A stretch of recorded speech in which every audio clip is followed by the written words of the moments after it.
খোলা বাজারে ডলারের দাম হঠাৎ অস্থির হয়ে উঠেছে। প্রতি ডলারের দাম ১২৮ টাকা ছাড়িয়ে গেছে। ২২ ডিসেম্বর রোববার ব্যাংকপাড়া খ্যাত মতিঝিল পুরানা পল্টনে এমন চিত্র দেখা গেছে।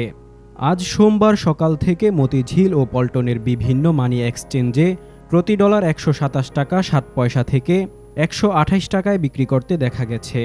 চাহিদার তুলনায় যোগান তুলনামূলক কম থাকায় প্রতিনিয়ত হু হু করে ডলারের দাম বাড়ছে বলে জানাচ্ছেন অনেকে।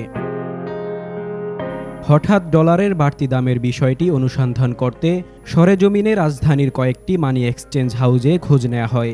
দেখা গেছে ডলার কিনতে প্রকৃত গ্রাহক নিশ্চিত করার পর ডলারের দাম ১২৮ টাকা ২০ পয়সা পর্যন্ত হাঁকছেন মানি চেঞ্জারের লোকজন।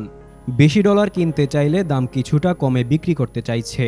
অথচ ১০ দিন আগেও খোলা বাজারে ১২৩ টাকা থেকে ১২৪ টাকায় লেনদেন হয়েছে ডলার। তবে ডলারের গ্রাহককে গণমাধ্যম কর্মী বা বাংলাদেশ ব্যাংকের টিম কিংবা সরকারি কোনো এজেন্সির লোক সন্দেহ হলে ডলার নেই জানিয়ে দিচ্ছেন তারা। কত দামে বিক্রি হচ্ছে তা জানতে চাইলে বোর্ডে লেখা ক্রয় ১২০ টাকা বিক্রয় ১২১ টাকা দেখিয়ে দিচ্ছেন। সব মানি এক্সচেঞ্জের বোর্ডে সাইন পেনের অস্থায়ী কালি বা চক দিয়ে লিখে রাখা হয়েছে ক্রয় ১২০ টাকা বিক্রয় ১২১ টাকা।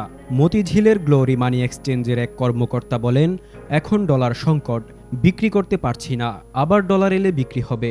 বাড়তি দামে বিক্রি করা হচ্ছে এমন কথা বললে তিনি বলেন, বাংলাদেশ ব্যাংকের বেঁধে দেওয়া কেনা ১২০ টাকা আর বিক্রি হচ্ছে ১২১ টাকা দামে।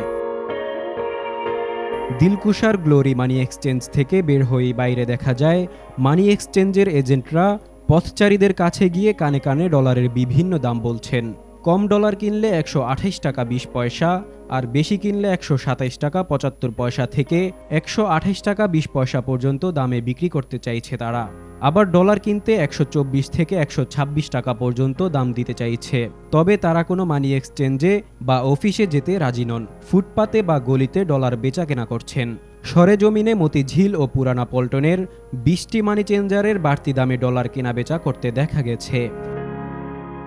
এদিকে হঠাৎ করে ডলারের চাহিদা বেড়ে যাওয়ায় কিছু অসাধু চক্র এর সুযোগে বাজারে অস্থিরতা তৈরি করছে।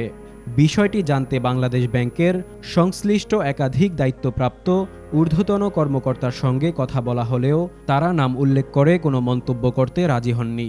তবে বাংলাদেশ ব্যাংকের একটি সূত্র জানায়, ৬টি ব্যাংক বেশি দামে ডলার কেনায় প্রভাবে পড়েছে নগদ ডলার বাজারে। গত কয়েকদিনেই বাংলাদেশ ব্যাংক নির্ধারিত দামের ৩ থেকে ৪ টাকা বেশিতে বিক্রি হচ্ছিল। বাণিজ্যিক ব্যাংকগুলোর ডলার কিনতে বেপরোয়া হওয়ার কারণে খোলা বাজারেও ডলারের টান পড়েছে। তারই ধারাবাহিকতায় এক লাফে ডলারের দাম বেড়ে ১২৮ টাকা অতিক্রম করেছে। অথরাইজড ডিলার ব্যাংক ১২৫ টাকার বেশি দামে ডলার কিনছে। তাই বাড়তি দামে ডলার ক্রয় বা বিক্রয় করা ছাড়া কোনো উপায় নেই।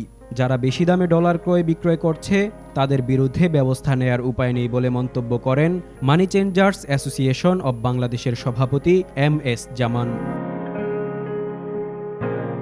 বাংলাদেশ ব্যাংকের অন্য একটি সূত্র জানায়, সন্দেহভাজন অন্তত ১৩টি ব্যাংকের কাছে ডলার কেনাবেচার তথ্য তলব করেছে।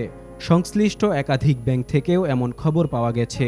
একই সঙ্গে বৈদেশিক মুদ্রাবাজার স্থিতিশীল করতে মনিটরিং কার্যক্রম জোরদার করা হয়েছে। ব্যাংকের মতো খোলা বাজারেও রোববার ডলারের লেনদেন ঘোষিত দর ১২০ থেকে ১২১ টাকা ছিল, যা গত জুনে ছিল ১১৯ থেকে ১২০ টাকা এবং গত বছরের ডিসেম্বরে ছিল ১১২ টাকা থেকে ১১৩ টাকা। সে হিসেবে এক বছরে বেড়েছে প্রায় ৮ টাকা, তবে বিদ্যমান বাজারের তুলনায় বেড়েছে ১৬ টাকা।